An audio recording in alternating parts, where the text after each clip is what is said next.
시간이 흐른다고 모든 게 해결되진 않는다. 말해야 풀린다. 그녀는 늘 잘 웃었다. 정리된 머리, 정갈한 옷차림, 또렷한 눈빛, 겉으로는 완벽해 보이는 사람. 아무도 몰랐다. 그 웃음 뒤에 울고 있는 아이가 있다는 것을. 그녀 스스로도 잊은 척하고 있었으니까. 어릴 적부터 참는 게 몸에 밴 사람이었다. 부모가 싸울 때도 조용히 방문을 닫았고, 친구와 다투었을 때도 먼저 사과했다. 어른이 되면 더 나아질 줄 알았다.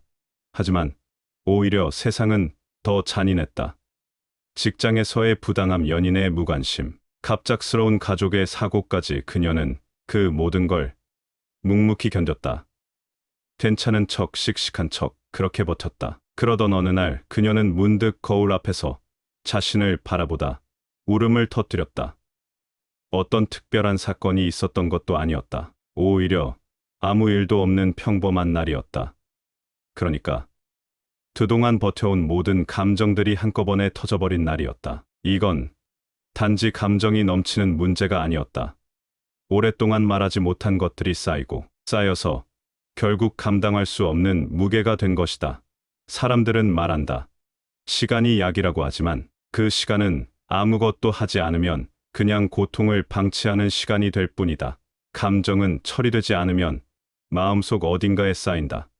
그리고 언젠가는 그 무게에 깔린다. 그녀는 그날 처음으로 자신의 감정을 인정했다. 나는 지금 힘들다. 나는 사실 괜찮지 않았다. 그 단순한 고백이 그녀에게는 새로운 시작이었다. 감정을 억누르며 살아온 시간들은 끝났다. 이제는 흘려보내야 했다. 누군가에게 말하지 않더라도 최소한 자신에게는 솔직해져야 했다. 그녀는 처음으로 진심으로 자신을 바라보기 시작했다. 말하지 않는다는 건 참는 것과 다르다. 참는 건 순간의 선택이지만 말하지 않는 건 습관이 된다. 그리고 그 습관은 우리 삶을 조용히 망가뜨린다. 그녀는 늘 강해 보이고 싶다는 욕망에 사로잡혀 있었다. 어릴 적부터 그런 말을 들으며 자랐다. 울면 지는 거야. 남 앞에서 감정 보이면 안 돼. 그 말들은 곧 신념이 되었다. 그래서 슬퍼도 티내지 않았고, 억울해도 침묵했다. 누구보다도 스스로를 다그쳤다. 문제는 시간이 흐르면서 그 침묵이 일상이 된다는 것이다. 말하지 않으면 안 아픈 것 같고, 드러내지 않으면 아무 일 없는 것처럼 느껴진다. 하지만 그건 착각이다. 말하지 않는다는 건 상처를 없애는 게 아니라 그냥 감추는 것일 뿐이다. 어느 순간부터 그녀는 자신이 왜 힘든지도 모르게 되었다. 감정이 흐릿해지고 감각이 무뎌졌다. 그러던 중 우연히 들은 한 문장에 그녀는 멈춰섰다. 말하지 않으면 아무도 모른다. 너무 당연한 말이었지만 이상하게 마음을 쳤다. 그녀는 생각했다. 나는 왜 지금까지 말하지 못했을까? 혹시 말해도 달라지지 않을 거라 믿었기 때문은 아닐까? 혹은 말하는 순간 무너질까봐 두려워서였을까? 더 깊이 들어가 보니 진짜 이유는 이것이었다. 내가 상처받는 걸 원치 않아서였다. 누군가에게 내 마음을 보여주고 그게 무시당할까봐, 그게 외면당할까봐 결국 혼자 삼킨 것이다. 그렇게 감정을 억누르고 있을수록 사람들과는 점점 멀어졌다. 그리고 혼자라는 느낌만 더 깊어졌다. 이제는 안다. 말하지 않으면 진짜 나를 누구도 이해하지 못한다. 감정은 연결의 시작이다. 그 연결을 두려워한 채 평생을 살아갈 순 없다. 그녀는 결심했다. 이제는 입을 열겠다고. 누군가가 아니라도 나 자신에게만이라도 말하겠다고. 그녀는 말하는 법을 잊고 살았다. 슬픔은 울음으로, 분노는 침묵으로, 고통은 피곤함으로 흘려보내며 살았다. 말이 없다는 건 단지 조용한 성격을 의미하지 않는다. 그녀의 침묵은 감정을 표현하지 못한 데서 비롯된 것이었다. 왜냐면 날은 위험하니까. 말하는 순간 감정은 실체가 되고 실체는 무시당할 수 있으니까. 하지만 어떤 밤은 조용한 방 안에서조차 감정이 속삭인다. 나 여기 있어. 그녀는 더 이상 외면할 수 없었다. 그래서 아주 조심스럽게 펜을 들었다. 오랜만에 꺼낸 노트였다. 나는 요즘 아무것도 느껴지지 않아. 모든 게 흐리고 무겁고 무의미해. 첫 문장은 너무 투박하고 어색했다. 하지만 괜찮았다. 중요한 건 문장이 아니라 입을 여는 것이었다. 그녀는 매일 한 문장씩 써보기로 했다. 아무에게도 말하지 못했던 내 진짜 감정들을 적자. 오늘은 그냥 너무 살기 싫었다. 나는 사실 아직도 그날을 기억한다. 처음엔 종이 위에만 말을 걸었지만 어느 순간부터 그 글들이 자신을 위로하고 있었다. 나는 내 감정을 말할 수 있는 사람이구나. 이 감각이 아주 낯설면서도 따뜻했다. 그러던 어느 날 오랜 친구에게 문자를 보냈다. 혹시 시간 되면 잠깐 만나줄 수 있어? 친구는 흔쾌히 응했다. 약속 장소에 도착한 그녀는 속으로 몇 번이나 말을 연습했다. 어떻게 말하지? 너무 무거워 보이진 않을까? 울면 안 되는데. 친구가 묻기도 전에 그녀는 조용히 입을 열었다. 나 사실 요즘 너무 무너지고 있었어. 그 말은 땅속에 오래 묻혀있던 씨앗 같았다. 입 밖으로 나온 순간부터 그녀의 마음속 어딘가에서 무언가 싹을 틔우기 시작했다. 그녀는 말을 이어갔다. 아무도 몰랐을 거야. 나도 나를 모르겠더라고. 그냥 너무 피곤하고 아무 의미도 없고. 친구는 고개를 끄덕이며 듣기만 했다. 때로는 말보다 경청이 더 큰 말이었다. 그녀는 처음으로 이야기를 듣는 눈을 봤다.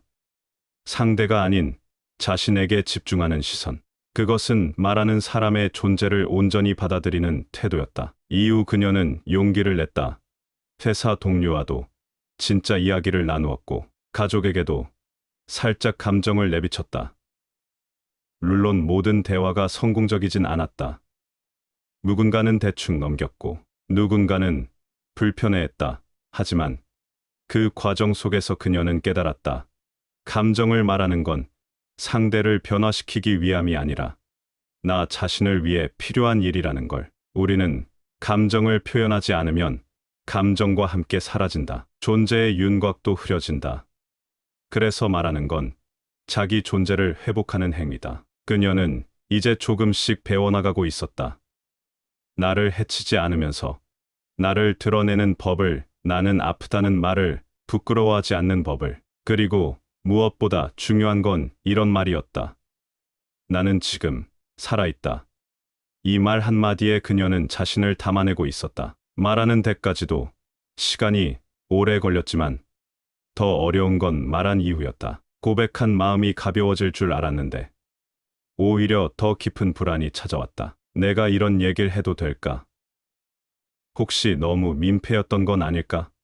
말한 후에도 계속해서 자신을 검열하게 되는 심리. 그녀는 다시 입을 닫고 싶어졌다. 하지만 이번엔 달랐다. 감정을 말로 풀어본 경험이 생겼고, 그 경험은 작은 자신감이 되어 조금씩 행동을 바꾸게 했다. 가장 먼저 그녀는 나를 위해 시간을 쓰는 일을 실천해 보기로 했다. 이전엔 늘 바쁘다는 이유로 자신의 감정은 후순위로 미뤘다. 퇴근 후엔 넷플릭스를 틀어놓고 멍하니 시간을 보내거나 무의미한 약속들에 끌려다녔다. 그러다 어느 날 그녀는 퇴근 후 곧장 집에 들어가 스스로를 위한 시간을 만들어 보았다. 방 안 조명을 은은하게 바꾸고 노트북 대신 책을 펼쳤고 좋아했던 음악을 배경으로 자신에게 집중했다. 그렇게 하루에 30분씩 감정을 정리하는 시간을 만들자 마음이 어지간히 가라앉았다. 이후 그녀는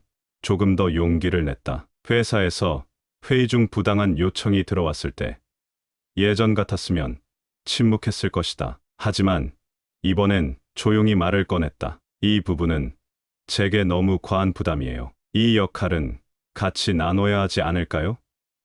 모두가 조용해졌고 순간의 정적이 지나고 난 뒤 누군가가 고개를 끄덕였다. 아무도 그녀에게 화내지 않았다. 오히려 그녀가 그 자리에 존재하고 있음을 증명한 순간이었다. 말하는 데서 멈추지 않고 감정을 지키기 위한 구체적인 행동을 하려면 거절이 필요했다. 그녀는 예전엔 부탁을 받으면 무조건 들어주는 사람이었다. 그게 좋은 사람이라 믿었기 때문이다. 하지만 좋은 사람과 지워지는 사람은 다르다는 걸 이제는 안다. 그래서 친구의 무리한 요청을 거절했고, 가족의 지나친 기대에도 솔직하게 말할 수 있었다. 나도 힘들어. 너희가 기대하는 만큼 난 강하지 않아. 그 말이 차가운 듯 보였지만, 오히려 그날 밤 가족은 그녀를 처음으로 꼭 안아주었다. 실천이란 거창한 게 아니었다. 하루에 한 번, 자신의 감정을 존중하는 선택, 무리한 만남을 피하는 것,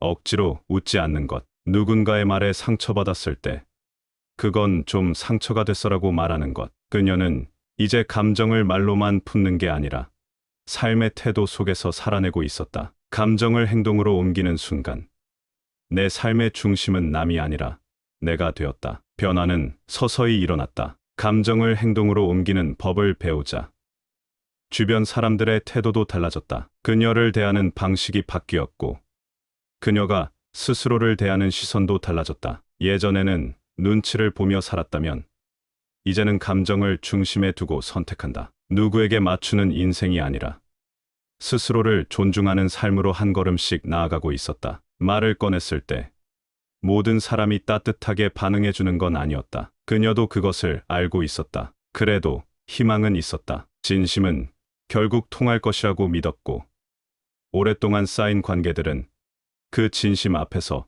조금은 움직일 것이라고. 하지만 감정은 관계를 시험한다. 말하지 않으면 유지되는 사이도 말하는 순간 금이 가기 시작한다. 그게 현실이다. 가장 먼저 변화가 감지된 건 가까운 친구였다. 수년간 함께한 친구에게 그녀는 처음으로 불편함을 말했다. 너는 항상 내 이야기를 웃어넘기는 것 같아. 농담인 줄 알겠지만 나는 상처였어. 조심스럽고 정중하게 말했지만 친구의 반응은 예상 밖이었다. 그걸 이제 와서 왜 말해?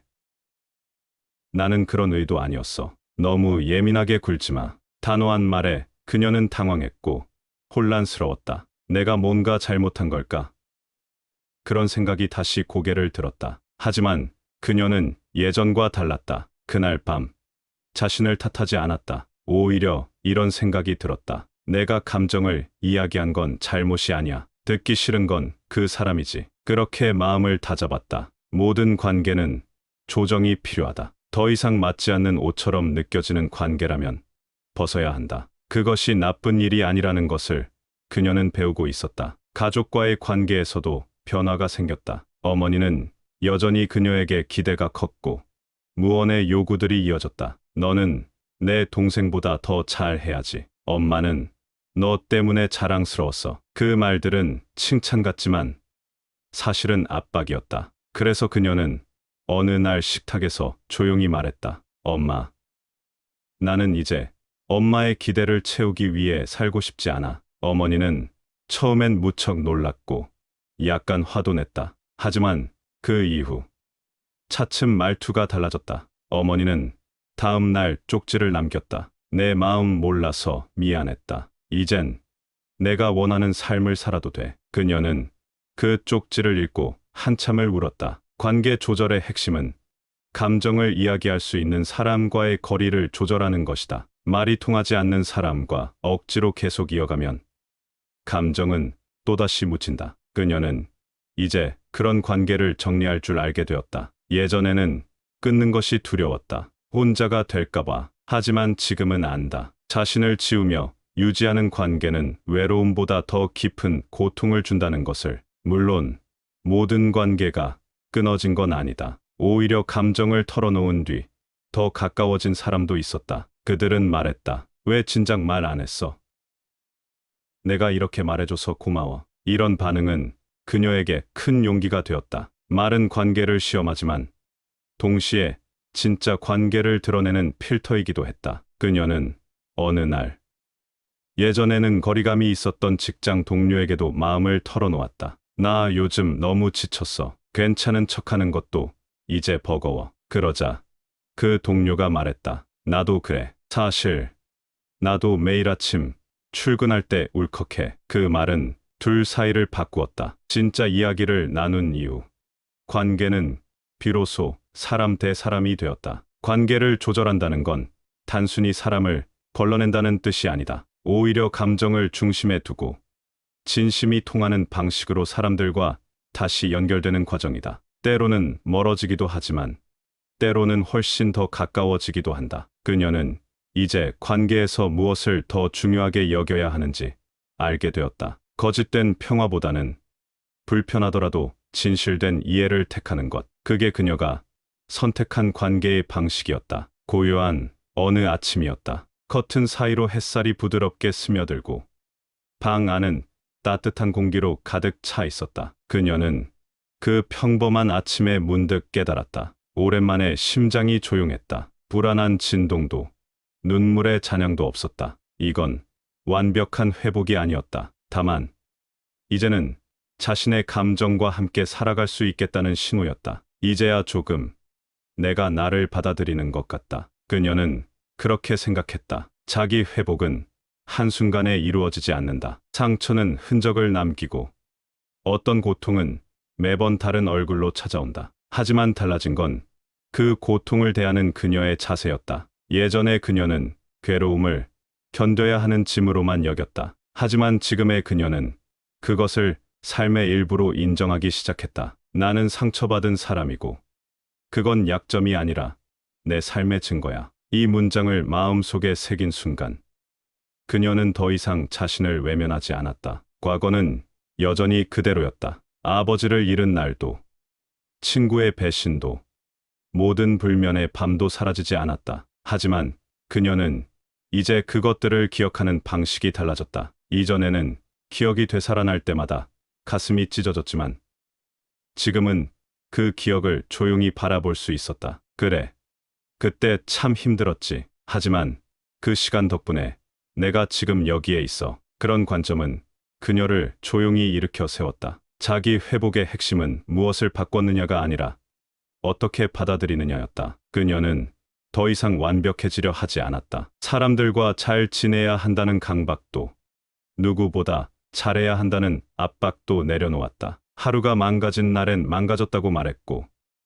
어떤 날은 그냥 이불을 덮고 하루 종일 쉬었다. 그런 날들이 모이고 나서야 진짜 회복이 찾아왔다. 무너졌던 마음이 다시 자리 잡았고, 마치 처음으로 자기 심장을 손으로 쓰다듬듯 스스로를 다정하게 바라볼 수 있었다. 그녀는 더 이상 사람들에게 맞추기 위해 자신을 깎지 않았다. 오히려 자신의 감정을 존중할수록 진짜 인간관계가 자리를 잡았다. 말하지 않으면 아무도 모른다는 깨달음은 이제 철학이 되었고, 그 철학은 그녀를 지탱하는 바닥이 되었다. 과거에는 감정을 통제하려 했지만 이제는 감정과 함께 춤을 추듯 살아갔다. 슬프면 울고, 기쁘면 웃으며, 외로우면 그 감정을 들여다보았다. 피하지도 억누르지도 않았다. 그 모든 감정이 그녀라는 사람을 이루고 있었다. 자기 회복이란 곧 삶을 선택하는 일이다. 버텨야만 살아남는 시대에 그녀는 이제 말한다. 나는 나를 버티는 게 아니라 나로 살아갈 거야. 그 말에는 흔들림이 없었다. 상처는 여전히 있지만 그 상처가 더는 그녀를 부끄럽게 하지 않았다. 오히려 그런 고통을 견디며 살아온 자신이 자랑스러웠다. 어느 날 그녀는 거울을 보며 자신에게 속삭였다. 고생했어. 그동안 버텨줘서 고마워. 이제는 살고 싶어. 그 말은 진심이었다. 회복이란 끝이 아니라 새로운 시작이었다. 고통은 사라지지 않지만 더 이상 그녀를 지배하지 않는다. 감정과 함께 걸어가는 삶. 그것이 그녀가 찾아낸 회복의 정의였다. 그녀는 이제 혼자 울지 않았다. 그리고 다른 사람의 눈물도 쉽게 지나치지 않았다. 아프다는 말을 입에 올리지 못하는 사람, 괜찮아요라는 가면 아래 감정을 눌러 담는 사람들을 볼 때면 그녀는 예전의 자신을 떠올렸다. 그래서 조심스레 다가가 묻는다. 진짜 괜찮으세요?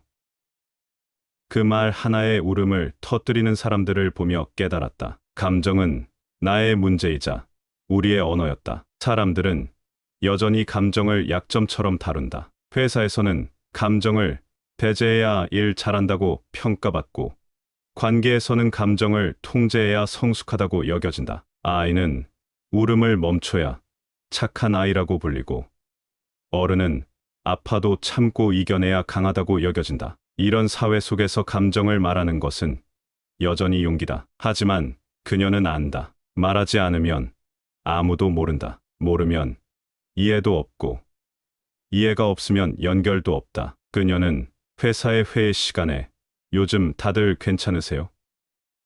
라고 묻는 문화를 만들기 시작했다. 처음엔 어색했지만 점점 한두 사람씩 자신도 모르게 감정을 이야기하게 되었다. 사실 어제 잠을 못 잤어요. 요즘 일에 좀 지치네요. 그렇게 말문이 열리자 그 공간은 숫자와 전략만 오가는 공간이 아니라 사람이 모여 숨쉬는 자리로 바뀌었다. 친구들과의 대화에서도 감정은 더 이상 피해야 할 주제가 아니었다. 예전엔 가볍고 웃긴 이야기로만 시간을 채웠다면 이제는 때때로 조용히 각자의 마음을 나누는 밤이 생겼다. 나도 그랬어. 왜 그땐 말 안 했어?